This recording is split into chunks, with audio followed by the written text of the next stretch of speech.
It's burning. I think I should take it off. And she said, boy, with a face like that, I think you need to keep it on. I'm like, damn, not you too. Shit, I got bullied so much in school. Girls wouldn't date me past 72 hours. That's equivalent to 3 days. But they, see, the sad part about it, they couldn't break up with me face to face, them damn cowards. They'll break up with me with them letters. Y'all remember them letters? Them 2 U's from me. And they'll have a song. And see, mine was the worst.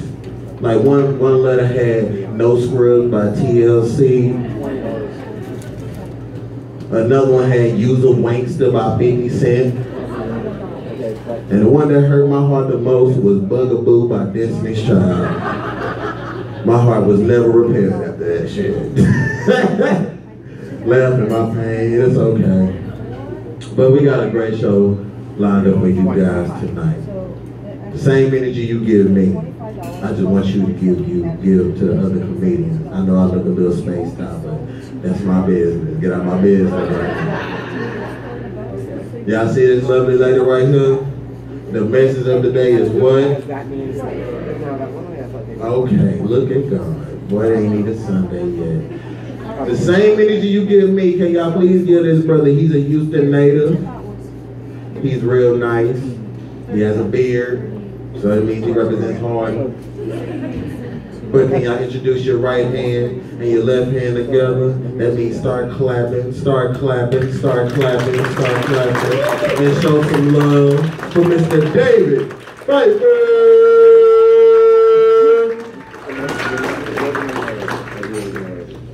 What's up, Joke Joint? Late on a Saturday night. How's everybody doing tonight? And keep it going for AD, everybody. Keep it going for AD. He's been having a real hard time finding stable work with that Prairie View degree, I tell you. He worked real hard to grab that thing out of a claw machine at Denny's, so I mean, you know about any lines on some work, he could use it. Yo, guys, my name is David Pfeiffer. You know, his bit talking about strippers reminded me of my college days when I was briefly dating a stripper. To be fair, she was also a classmate, which of course made me rethink my major. Not trying to be disparaging or anything, I just figured, well shit, I mean if I walk around on a jockstrap and cowboy boots in my own house, on my own time, I might as well be getting paid for it, shit. It was an interesting dynamic we had, because, I mean, I thought she was a little different from the other strippers. You know, she wasn't just snorting her paycheck up her nose. She was actually supporting her mom and her 2 younger sisters, which I thought was pretty admirable.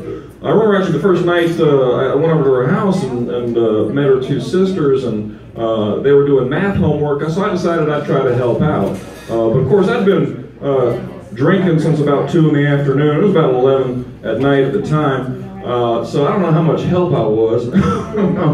But the question was pretty simple, you know, about like long division or something. I was trying to break it down. I said, okay, well, think about it this way. If the rent is $1,200 and your sister gets $100 every time she sits on an old man's lap, how many old men's laps does she have to sit on to make the rent? She said, like 10. I'm like, close enough, fuck it.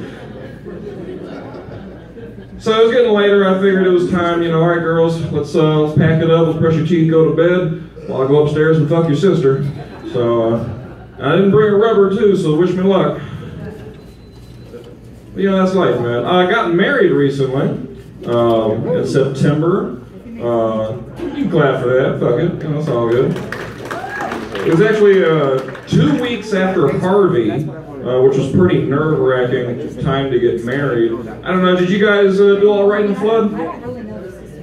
Good, I'm glad to hear it. So were you the type of guys, you know, who you know, thought ahead and you know, got plenty of provisions and supplies before the storm hit? Because I was not that guy. I thought all the news was overblown, that it was just not going to be that big of a deal. Sure, I was wrong, and it kind of ticked my wife off because you know, she was expecting to have food, and we got down to like just whatever random shit you keep in the pantry, right? Like Chef Boyardee and lentils and stuff. And she was not a happy camper, thinking that as the days go by, it would turn into like a cannibal holocaust or something like that. And I'm like, baby, just relax, all right? I got some weed, we'll roll a couple of blunts, I got an inner tube, we'll float 610, we'll have a good time. She wasn't feeling it though, man. She sent me out foraging, so I got my loot on, managed to managed to jack a couple of watermelons outside of Sprouts, and took a shit behind a Walmart. It was an adventure, guys. You should check it out next time we have a hurricane. The city's a lot different with no lights on. But no, man, we had a good time. My wife is a beautiful black woman, and that usually throws people off when I tell them that. But, I was so excited to get married, and my parents were excited to see me get married. It was just my grandpa. I mean, I don't want to come out and call him racist or anything, but he used to make comments when I was younger, like I'm sure everybody's grandpa did. He used to say, "David, it's just like they say, once you go black, you're dead to me."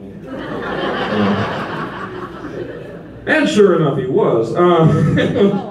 It was really weird. I mean, we long before we got married, 3 months into his dating, he dropped dead of a heart attack, inexplicably. Right? Nobody even told him we were dating. So I don't know what happened. I don't know if maybe he was just sitting in his recliner and then maybe felt a disturbance in the force or something. Watching Fox News going, "Someone call a doctor! My grandson, he's got jungle fever!" At least that's how I like to imagine it. There's difficulties being a white guy married to a black woman. I mean, for example, one of the things that going into it, as the guy at least, going into it deep down in your heart, that your dick is not the biggest she's ever seen, right? And it just crushes your spirit sometimes having to admit that to yourself. I just wish you'd humor me every once in a while, I mean, like the other night I said, "Baby, it's pretty big." She's like, I mean, it depends on how you look at it. I said, "That is some cold shit. You can't just lie to me like you love me." She said, "Baby, love is blind, but you can still feel around in the dark." Sounds like a damn title to a Helen Keller porn parody to me. So, Miracle Worker Part 2. And there's other things to worry about too, Like, it doesn't matter what color you are. At the end of the day, it's difficult for any man to establish credibility as a father to his children. So imagine me in a couple of years, I'm gonna have a little mixed kid looking up at me being like, "Daddy, you don't know the struggle." Listen here, you little high yellow bastard, you don't know my struggle. You know what it's like being the only white man expected to dance at a black wedding? Shit is terrifying, y'all. Look, I'm a white man, right? God gave me the world, but he took away my rhythm, okay? I mean, watching me dance is like watching Stephen Hawking try to shell a peanut, okay? Like watching Michael J. Fox try to open a pickle jar, all right? I got people dial 911 being like, "Somebody help that cracker!" It's awful, man. It's embarrassing. And what about when they get to the age, where you're worried about disciplining them, especially in public? It's going to look a little awkward, I mean, I might tell my son, "Hey, you need to get over here right now." And be like, "Look, Dad, we don't know how this is going to go. You lay one hand on me, I'm going to scream Black Lives Matter. You're never going to work in this town again. So you going to buy me these J's or what?" He's got a point. Boy needs his J's. It's rough, man. It's rough. I'll tell you, leading up to the marriage was interesting because we decided to pursue pre-marriage counseling. I don't know if you guys have ever done that. Basically, you're just trying to make sure, you're not totally fucking crazy, right? Like, we can get through this. So we started going to this Bible study thing, which is really just a ploy to trick them into officiating the wedding for free. Because that shit's expensive, guys. So we're in this conversation, and they're talking about, heaven and hell and all sort of Bible stuff. And I was like, "You really think hell's a real place, like you would go to burn and suffer for all eternity?" And he's like, "Yeah, man, I believe that 100% with all my heart." Like, I don't know, man, because, my mom always told me that if no sinner could ever get into heaven, it'd be a pretty empty fucking place, right? So I like to imagine that I think everybody does get into heaven when they die. I just think you have to get through, an exit interview first or something, right? Like, you have to, watch the play-by-play, the tape after the game, like you're a football player or something, right? Like, maybe, got, an angel who's, a coach, and he, brings you into his office. He's like, "All right, man, go ahead and take a seat. Let's look at the film." Okay. Oh, wow, that's cool. You start off as a painter. I can dig it. Okay. Well, there, you're skiing. That looks like fun.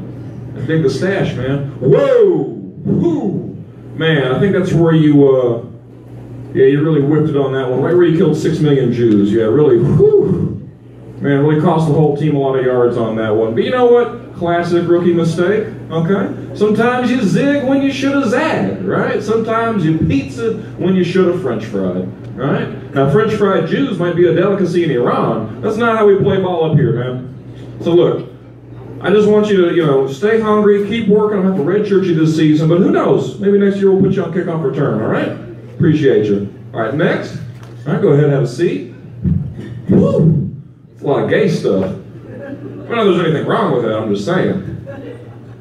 Damn, Jeffrey, did you have to eat them? Oh my God. Look, Mr. Dahmer, I see a lot of fucked up stuff in this job, but this has got to take the cake. I mean, look, I know it doesn't state explicitly in the 10 Commandments, but you ought to assume that it's not okay to bring a guy over to your house, eat his ass, and then literally eat his ass. Like, it's not like thou shalt not double eat an ass. Like, okay.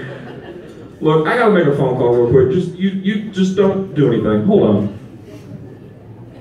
Yeah, Jesus? Yeah, it's me. Yeah, this is about Jeff. Yeah, no, he's right here. Look, I know you said everybody gets into heaven, right? But I think this one might be an exception, man. What? Thanks, Jason. For real? Oh my. Jeff, are you sorry for what you did?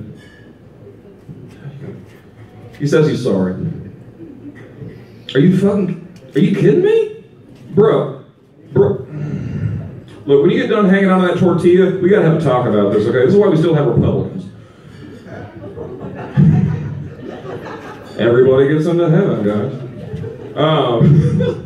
Death's been on my mind a lot lately because I used to sell life insurance, which makes sense. Life insurance is a pretty simple concept, right? You pay a little bit of money now so that your family can have some more when you die, right? Pretty simple. But you'd be amazed at how many people take issue with that. Probably one of the most common objections I would get would be from a guy telling me, well, I don't want to spend all this money so my wife can just turn around and spend it on some new man. I'm like, bro, you don't have any control over that. What are you going to do? You going to haunt her like a ghost or something? Are you going to bust out a Ouija board and be like, stop sucking dick, Carl? Is that you? You're cock blocking from beyond the grave? That's just petty. Because at the end of the day, you got to consider she can either suck dick on her own terms, or she can do so out of necessity. All right? I know me, I don't want my kids having a revolving door of men coming in and out of their lives, asking all these questions. Being like, Mom, who was that? That's Mr. Rent. What about the other guy? That's Mr. Light Bill. What about the last one? That's Mr. Who do you think pays for all these Lunchables, Timmy? Money doesn't grow on trees. Man, they gotta learn fast, man. It's nuts, I don't know if you guys have done this recently, but in November we had that whole open enrollment for healthcare insurance. Anybody got their Obamacare on fleek? Anybody? No? Yeah? No, yeah, fuck that shit. It's terrible. Awful race, awful service.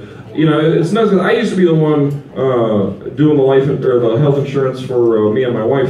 I had a corporate job at the time, but I got liberated from that via what you call a layoff back in June. And so now I'm having to get on her insurance. And, when it was just her, pretty reasonable, right? $75 per pay period. Anybody can get down with that. Just adding me jumped it from 75 up to $281 per pay period. I'm like, God damn, that's 4 times the dollars for 2 times the human. I don't understand that math, okay? And with a $6,000 deductible, why am I paying $3,000 a year in premium, pay another $6,000 in deductible for you to do what exactly? They're like, no, don't worry about it, man. We're going to get you what's called a hospital indemnity policy. I said, what the hell is that? They said, well, it's a policy that will pay the deductible on your other health insurance policy. I'm like, wait, so I got to have insurance for my insurance? What kind of horse shit is that? I mean, this way, the only way I can imagine I'm going to be able to pay for this is I'm just going to have to go into the doctor's office and just start rattling off symptoms. Like, look, doc, I'm real anxious right now. I don't sleep well. I don't shit right. My dick don't work. I'm going to need some Oxy, some Molly. Sir, we don't prescribe Molly. Or fine, the generic then, whatever. Some Viagra, some Vicodin, some Prampalamadamidol. Whatever the fuck you got in that case, I need it. Don't give me the 30-day supply. I need the 60-day supply. I got to go down to the local high school, sell the other half, pay the goddamn premium on this health insurance policy, all right? No wonder we got an opioid epidemic in this country. People trying to pay for the goddamn health insurance. Jesus, Mary, Mother Joseph. You're going to be up a wall, man. Especially because it's like, you know, my wife has been on my case to get what you call a real job. And I try to explain to her all the time, like, baby, it doesn't make any sense, right? I mean, by the time I go and get some new job, right, robots are going to take it anyways, right? Or they're already taking the manufacturing jobs, the customer service jobs. I bet you in a couple of years we're going to have robots putting people out of work sucking dick, right? Which is a real shame, because sucking dick is the only social safety net we have left in this country, right? Because every man, woman, and child knows that worst come to worst, push come to shove, you can always pucker up and pay your rent, okay? What happens when the robots, though, they start doing it for pennies on the dollar, bottom falls out of the market, what are you going to do? You got a mortgage, you got kids to feed, better grab your chapstick, you got to work double time. Something I think about a lot, keeps me up at night. You know, but this is a cultural anxiety that's probably existed for hundreds of years, right? Ever since the Industrial Revolution, you know? I mean, we're all familiar with the story about, you know, John Henry, right? John Henry, the steel-driving man, who went up against the first steam-powered drilling machine.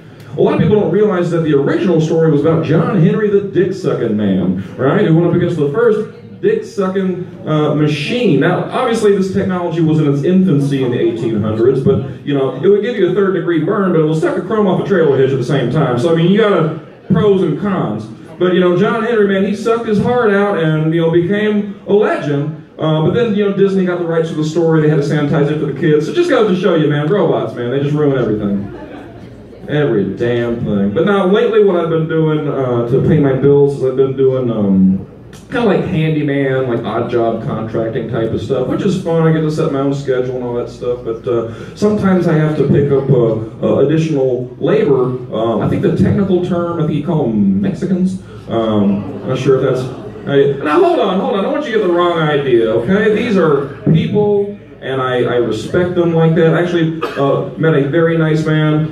His name was Gilberto, okay? He's from Matamoros, all right? He has about 3 years experience in warehouse inventory management, so if you guys know of anything more steady, he's looking. But it was interesting because I picked him up, we were going to go do a job, we start talking, just, you know, random current events, things like that. And somehow we get on the topic of Trump, and he says something very surprising to me. He's like, you know, when it comes to Trump, I'm kind of like 50-50 on him. I'm like, that's a surprisingly good odds. I did not expect you to drop the 50-50. I'm like, explain that to me. What does Trump say that you like? He's like, well, you know how he said, like, we don't always send our best. He's kind of right, you know. I'm like, what are you talking about, man? You don't think you're the best? He's like, not really. I'm like, bro, don't sell yourself short. At least not any more than you already have. I mean, come on, bro. I mean, you work real hard. You do it for next to nothing. You're critical of my operation. I mean, think about it. White people wouldn't know what to do without you, right? They'd just stand at their window looking out their yard going, the grass, it just keeps growing.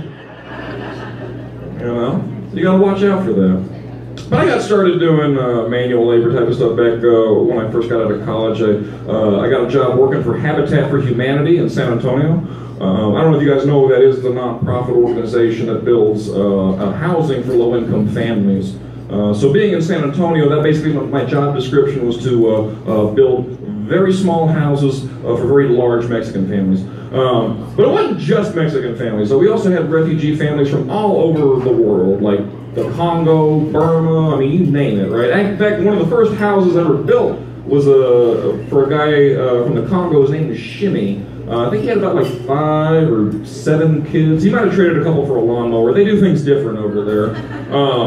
But the thing about Shimmy is he would always ride my coattails on the job site. He was always asking all these questions and looking real suspicious, like he thought that I wasn't going to build his house right because I was going to discriminate him for being black from Congo or something. Finally, I had to like stop him one time. I said, look, Shimmy, I understand you've come from a war-torn country. You're trying to make a life here for you and your family. Like, I respect that. I want you to know I'm not a hateful person. I don't discriminate. I don't hold that in my heart. I'm going to build you the same shitty house I would build anybody, okay?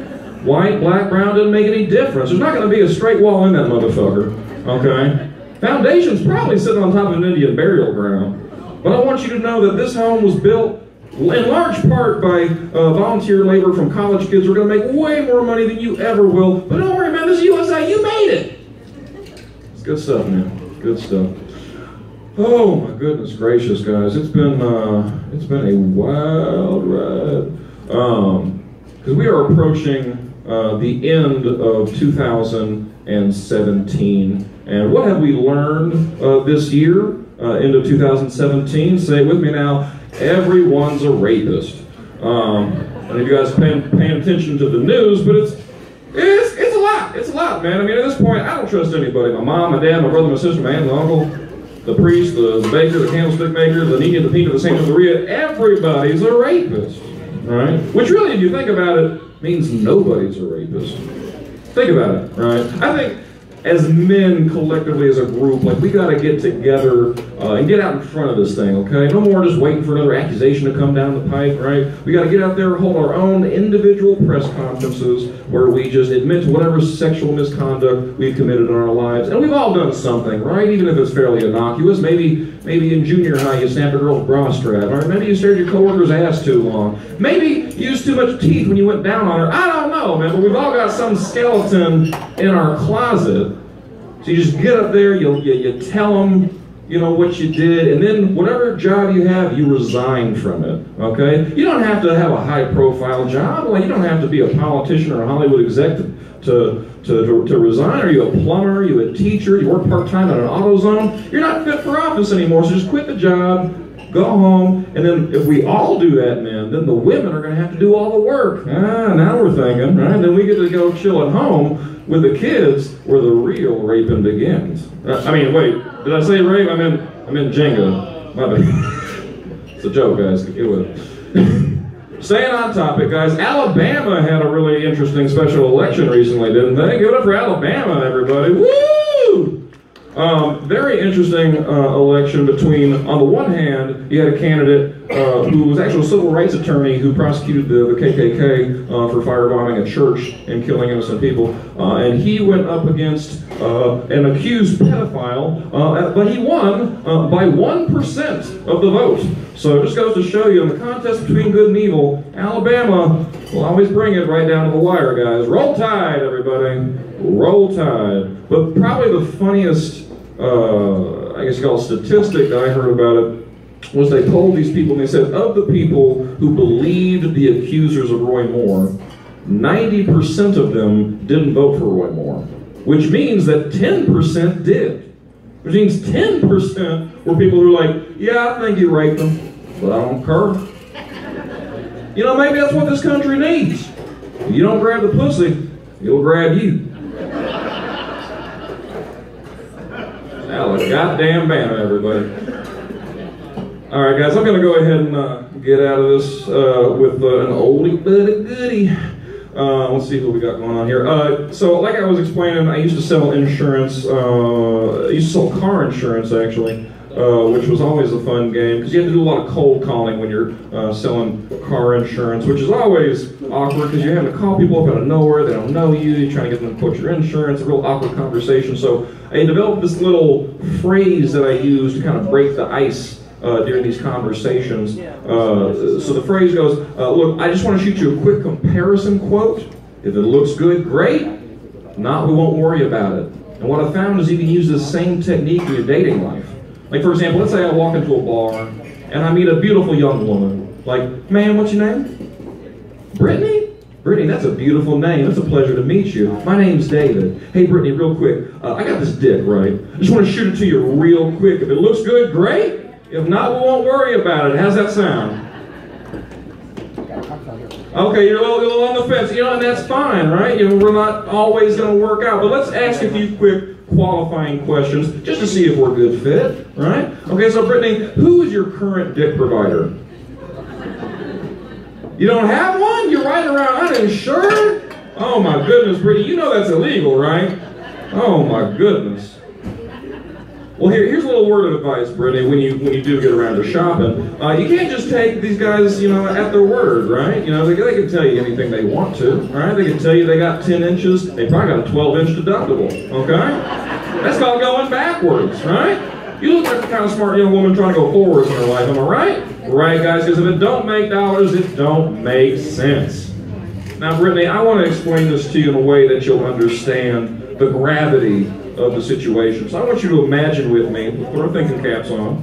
Let's imagine hypothetically, you're on your way home tonight and God forbid, you get into an accident and somebody wrecks your pussy. I mean, just wrecked to shit, right? I mean, It's a nightmare. There's blood everywhere. They're pulling people out of there. They got to get the jaws of life to open up your jaws of life. That's what I'm trying to explain here.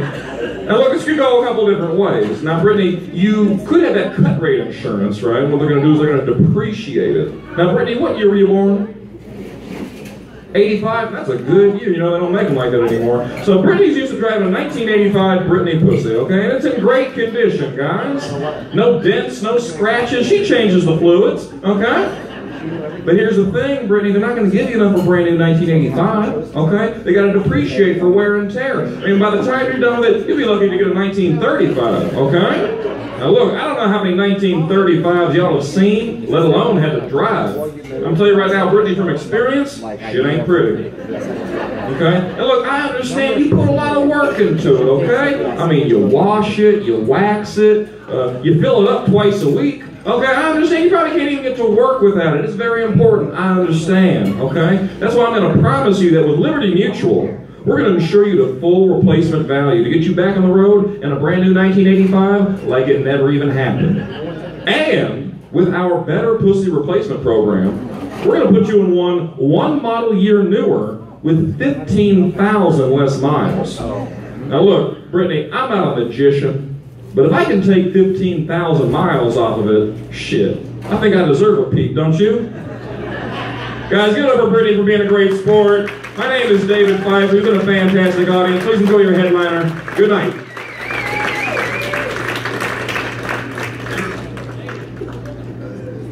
David Pfeiffer, everybody. Make some noise for David Pfeiffer once again. As I said earlier in the message of tonight, what is it? Look at God once again.